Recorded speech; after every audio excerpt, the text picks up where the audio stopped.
Hey guys, this is Evan Mathew, and I just want to show I just kind of want to show Final Cut X off, and there's not many tutorials online yet about it, kind of showing what it is, what kind of features it has, what kind of features it does not have, and so let's start it up here and get it going. It starts up pretty quick, so that's nice. Just to kind of give you an idea of what I'm running on. I'm running 1068 on the quad-core Mac Pro, 13 gig. Just so you guys know. Okay. Here is the standard layout, and it's pretty much the only layout that you can have. So it's kind of locked, which I don't think I like. They're doing that, I'm guessing, because OS X Lion is going to have a lot of full screen application support. So I think they're just trying to make everything, onto one, which is a shame because I have a second monitor over here that is doing nothing.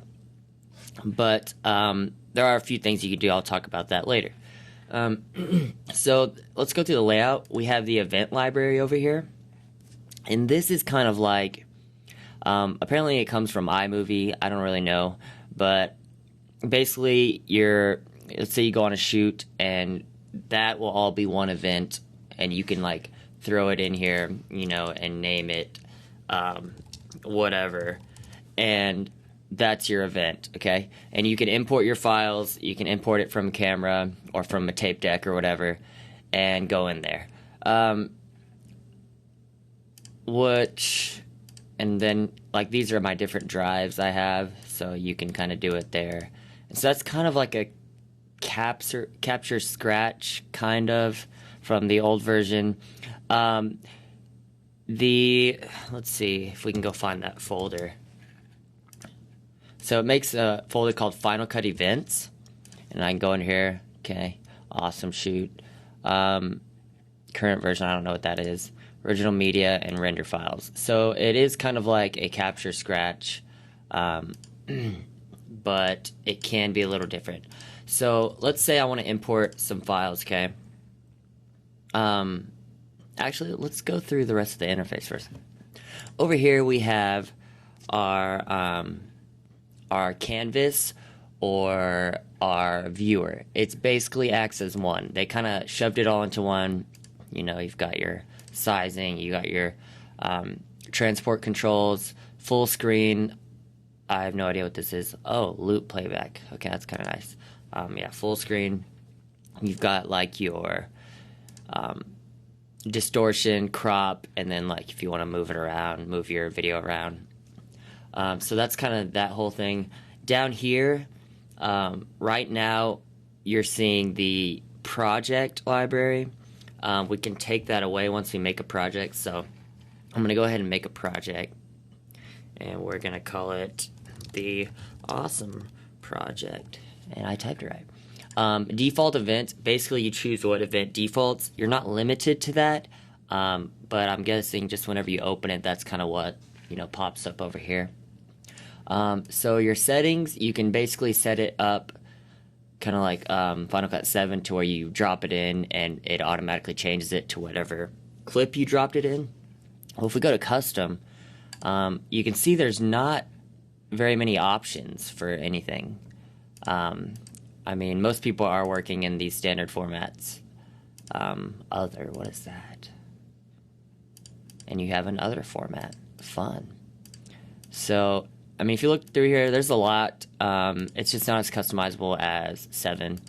Let's go in here. Okay, audio.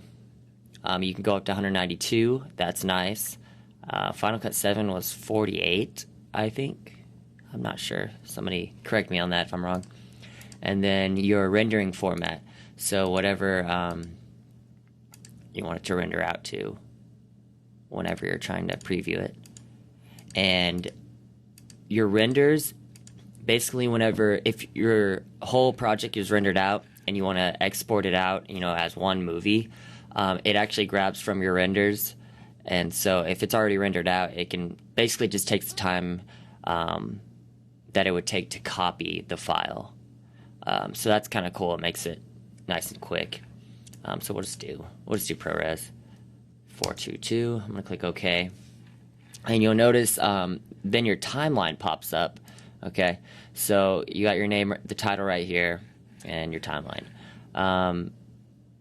They also, in the new Final Cut, they have cut out tracks.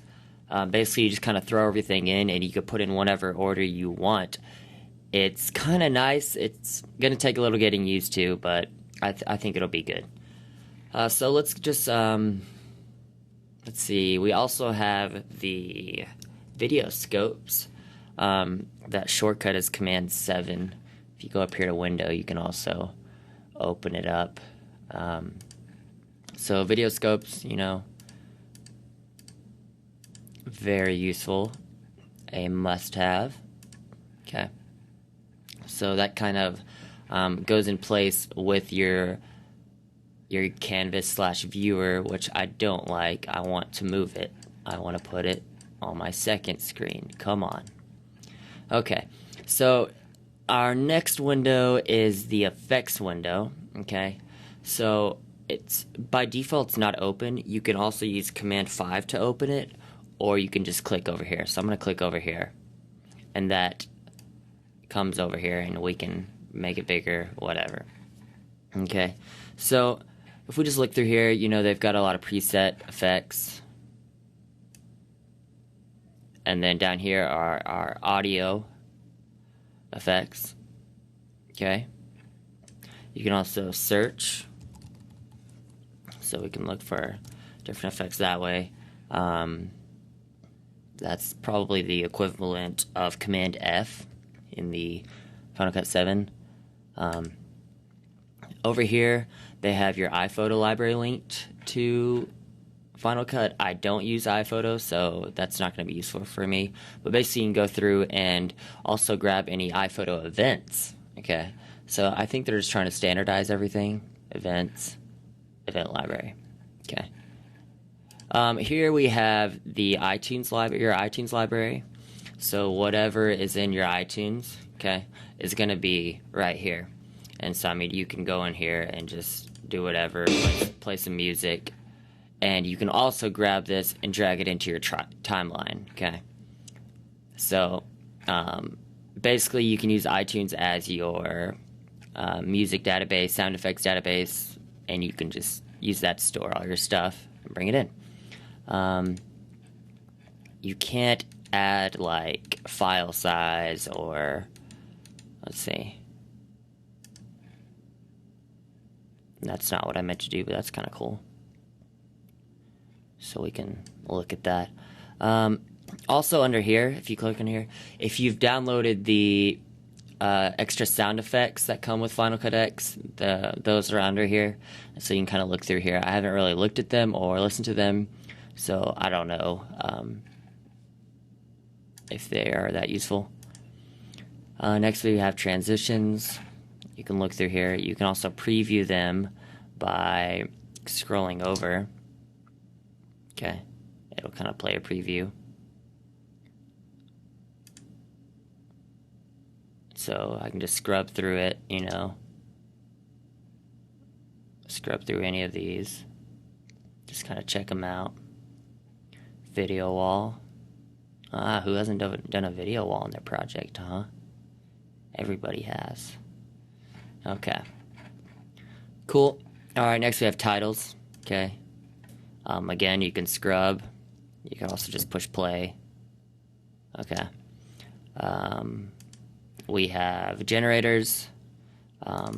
These are... I don't think they are customizable. Oh, you can open in Motion. I do not have Motion 5, so I can't open it, but... Is it Motion 5 or 4? It's 5. So I'm guessing you could just open it in Motion, and it's a Motion project. Interesting. Okay. And then over here we have themes. I'm guessing if you want to use it for a DVD menu or something, or transition, I don't know. I don't like pre-made stuff, so I'm not a big fan of all this. I enjoy making my own effects. So our next window, let's go ahead and close the effects. If you click over here, is your inspector. Okay, you can also open it up right here. Command 4. Inspector is basically like the viewer without a actual video window. So it's kind of like the motion tab, effects tab, everything combined into one from Final Cut 7, all into the inspector. Okay, cool. Let's go over. Let's drag some media in. I'm going to import a file. Okay. Let's go here. Let's. What do I have? Man. Let's grab something from here. And these are ProRes files that I'm bringing in. Okay, when you're importing footage, all right, you have to add it to an event, okay, or you can create a new one and choose your drive. All right, so I'm just gonna add it to this. And what that is gonna do, depending on your settings, it's either gonna copy a new file over there to your event folder, or it's just gonna reference and make like an alias. So that's determined by this, copy files. You can import the folders as keyword collections. So if I come up, if I imported this whole folder, okay, there's going to be another folder under here that says convert, and under that will be all my clips. So if you had multiple folders like day 1, day 2, day 3, those will all come in and be used as keywords, and you can search them. So transcoding, create optimized media. It's going to change it all to ProRes 422. Proxy, it's basically still ProRes, but it's just a proxy version. You can analyze your video for stabilization and rolling shutter. I'll show you a little bit about that. You can analyze for color balance and find people. Find people, basically, it will search through your video and determine, if there's one person, 2 people, and I think it'll do if it's like a close-up shot or a wide shot, and it'll basically make little searches for that and put it into folders so it's nice and organized. So if you're doing like an interview or something, you need like that close-up one-person shot, it should make a folder over here. I haven't really tested that out, but that's what they claim. And then you've got your audio analysis, and it's going to kind of search through and do all that jazz. Let's go ahead and analyze the audio and analyze for stability and rolling shutter. I have a T2i, Canon T2i DSLR, so this could be handy. I'm not going to copy the file, so let's import. Okay, so we have our file in here, okay. I can scrub through here, okay, so scrubbing works fairly well, okay, so there's our video, okay, and one thing that you'll notice down here, if we click right here, you can open our background task, okay. So it's it's analyzing the video I just selected, and it's trying to analyze the audio and, check for any peaking or whatever. And it's also analyzing the video so it can stabilize it and, maybe even correct for rolling shutter, which we'll look at. Okay, so up here, if you notice, here's my processors at work. So let's look right here. We have Final Cut Pro, okay, 440%, all right. It's working all your processors. It's gonna put some work on your computer now. And let's go look at the memory. Okay, it's only using about 1.4 gigs, all right. So, it's putting it to work. It's just not overly using memory or anything. But it's taking full advantage of your computer that you have, so that's awesome. That's nice. It's actually using everything. let's open up this background task and kind of have it in the corner over here. So let's go ahead and get a chunk of this video and throw it in. Okay, so if you click and drag, it's gonna make basically a selection in and out point, a very vague selection, I would say, because you can't really tell what this is. We can zoom in like this, and if I go find that selection, you can see it starts right here. Okay, so that's kind of nice. You can kind of do a frame by frame scrub. I could drag this over here, you know, like get him coming in or something. And I think you can also use the I key for in and out. So I'm just moving around and pressing I. Okay, so that's how you do selections. I kind of scrub through here and see a play-by-play going. Okay. I can also view this audio if I go down here and do show waveforms. Okay, so now I can see the audio. I can also just... did you at least memorize the lines? So I can just push play wherever I'm at on my scrubbing. Be the craziest thing. And it's going to play from there. Okay, and you can see we're also seeing our video scopes going on right here on the right.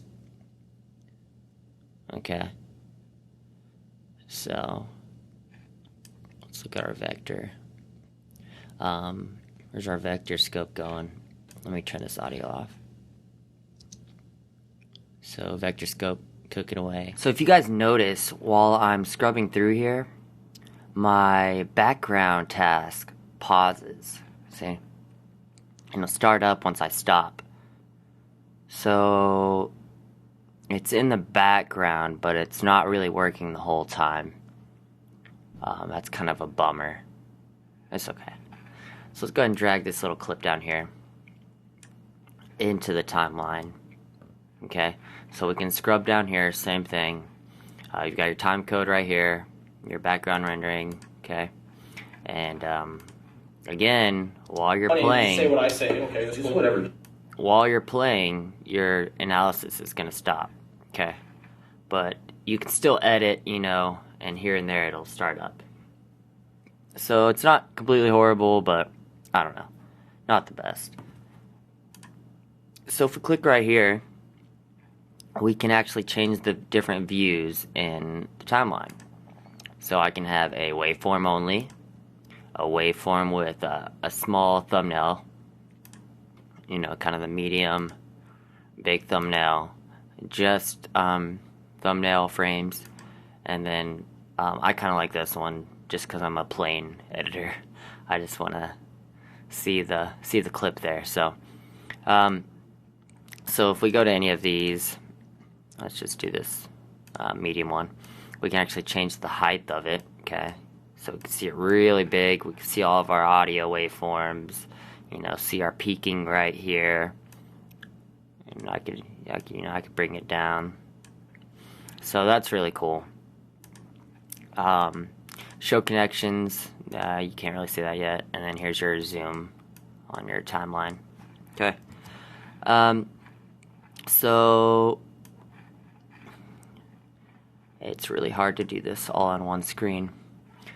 So let's go ahead and click on this clip, and you see up here in our inspector, okay, we have video, audio, and info.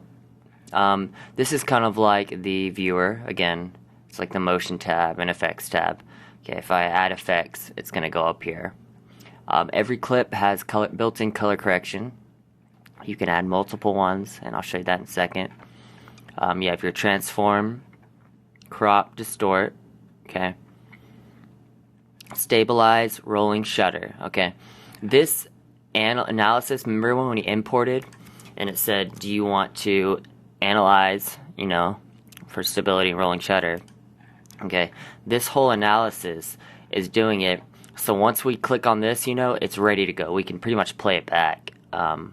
Not exactly in real time, it's pretty close, but you know, it'll go pretty quick. And one thing I just want to point out, this clip is, I don't even know how long it is. Let's see if we can find that out. maybe if we click on it, push info. Okay, it's a minute 43. Okay, it's ProRes, right? 1080p, 2398. All right, a minute and 43 seconds. I'm running a quad-core, Intel quad-core Mac Pro with 13 gigs of RAM, and even the drive I'm feeding off of is a RAID 0. It's got two 1 terabyte drives striped together. Okay, and look how long this is taking. That's a long time, and this is one clip. All right, so take that as you want it, but I don't know. That's a really long time. I don't know if I like that. There's got to be some way to make that faster. So, anyways, let's go back to our clip. Okay, stabilize rolling shutter. Your conform, so it'll kind of like if you're working in 4:3 and your clips are 16:9, it'll, you know, just distort them in the right way to fit it in. And then, of course, you have your opacity and your blending modes, okay? And next we have audio, okay? Effects, volume, pan.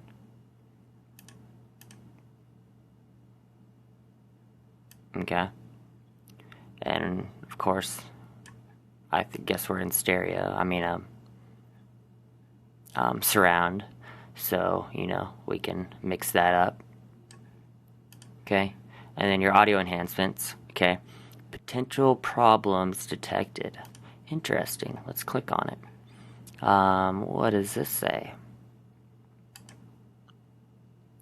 Tells me nothing. Okay. This is basically a compressor. This is noise removal, and of course you got your hum removal. Basically, I think if you turn this on, it's going to have to analyze the audio. Let's see what it does. Oh, okay. I guess it already analyzed the audio. So you can kind of see it does it when I do uniformity, you know. It's going to adjust our audio waveforms down here. So that's kind of cool, how you can see it happen. Let's turn that off. Okay, and then you got your channel configurations. I can do dual mono, so I can see both of them. You know, I can turn one or the other on or off. That's pretty cool. And then you got your info tab.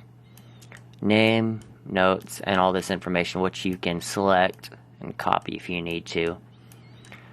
Pretty handy. Okay. So let's check out the color correction up here. So automatically I have one on there, which I cannot. Can I turn off? Oh, what is that? That little half bar thing. Oops. Show. Okay. So if we go down here, color correction 1, we can click here on this arrow. Ah, correction disabled. What does that mean? What do you mean correction disabled? Oh. Gotcha. Okay. It should automatically turn it on, I would think. Anyways, here you have your color, of course. You can kind of do a global shift. Alright. We can do our blacks, mids, highlights. Okay. So we can do a little, you know, coloring there. Here's all your values right here, which you can... Oh, I thought you could type in numbers. Oh, well, that sucks. You can't even type in numbers. Okay. So it's pretty limited. You can also save this as a preset and throw it into here. And I believe if you save this, it'll throw it into your effects. If we go to looks, maybe. Let's do... Maybe not. I don't know. Next we have the saturation tab. Okay. You got your master over here. And then you also have your, blacks, your midtones, and your highlights. So you can kind of play with that, okay? And then we have our exposure, okay? Master, or global, if you want to be correct. You got your darks, your midtones, highlights, okay? So you can kind of play with that. And of course your scopes are updating, okay? So you can kind of see. Alright. So you can kind of get a cool little overview of that. You can't open multiple scopes. I wish you could open multiple. That would indeed be very handy. Not sure how you're just going to work with one. I mean, I guess you can, but who wants that? Alright, you can also reset the parameters right here. So that'll reset the whole thing. And for, what is this? Let's try to add a color mask. So I guess if I click, let's do red. It's going to select that color. Okay.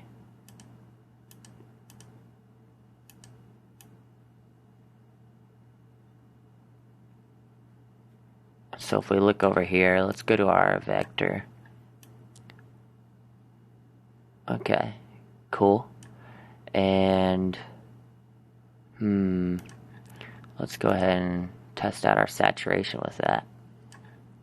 So it's kind of a,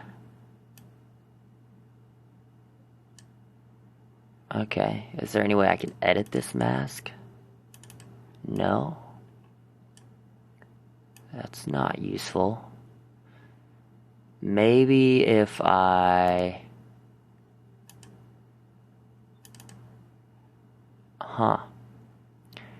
let's just, can we reset this? Maybe if I click and drag.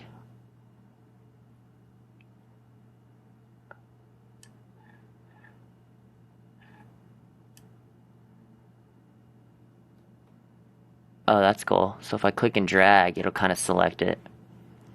And then I can go in here and edit it and check the saturation out. Okay. So you can kind of go in here and choose your colors. Cool. Awesome. Alright. So, and then also you can add a, a little mask. If we go in here, you can kind of see, you can edit this, okay, do whatever, alright, and if I go over here and edit, okay, I can change it to change outside the mask or inside the mask. So I go to exposure and just completely darken it out, you can see, and then I can do inside the mask. I can brighten it up or darken it. Okay, so that's kind of cool. And this is all inside of FinalCut, so it's kind of handy. If I click off of it, we can kind of look at it. So yeah, there you go. That's a color correction tool. What else? Let's go look at the effects. One cool thing I saw was if we go over here, we have our clip selected. I can go over here to the effects, and I can actually, let me get rid of the scopes. I can actually play back with the effects in real time without even adding it. So that's kind of fun. I could even scroll through. We could even go to these other effects, pretty much anything, and play through it and give us a little, a little preview. Here's a Luma key trying to key out the background. So that's fun, And you can also make your own custom effects and view them the same way, I believe.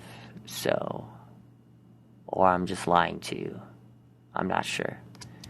If you click right here on these audio bars, you can get your, normal audio meter that you would have. That's pretty cool. Let's see. If we click down here, we can open up our project library. And so we can kind of scrub through our whole project. So if I had multiple projects, and I just wanted to play them real quick, kind of preview it, see what I want. I can also right click and click full screen, and it'll play my whole project full screen. So you can also see my little mask color correction going on right here. So, and let's just kind of look at this. It's still analyzing my footage. My minute-long footage is still analyzing. Okay, and here's our render bar. I'm not sure if they have different colors or whatnot. I think it's just always orange. I haven't seen anything else. Let's add a filter onto it.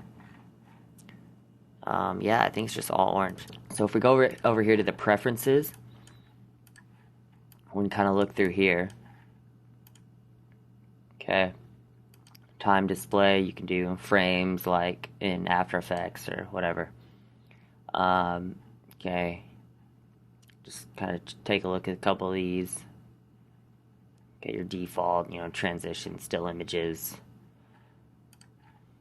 Playback, you can set background running on or off. So I'm not sure. There's just like a render button you push if it's off. I don't really know. But you can also say, how long is it going to take for the rendering to start again once I, stop it by playing or whatnot. And then your playback, of course, it's going to say, you want to use the proxy, you want to use original, your quality. You can't change like playback frames or playback quality or anything like you could in Final Cut 7. Not sure what this is. Pre-roll, post-roll. It sounds like a tape thing, but I could be completely wrong. And then your import settings. Basically, whenever you import over here with your like your files or from the tape deck or camera, these are your default settings. So there's really nothing here that you don't already see whenever you're in the import window. So it's kind of, these settings are not very detailed, not much to it. That is like a long overview of just kind of looking at the new Final Cut. I haven't even gone into all the features, on this video. There's some cool features maybe we'll touch on later. This is still going, so I'll just have to show you that another time. So that is Final Cut X.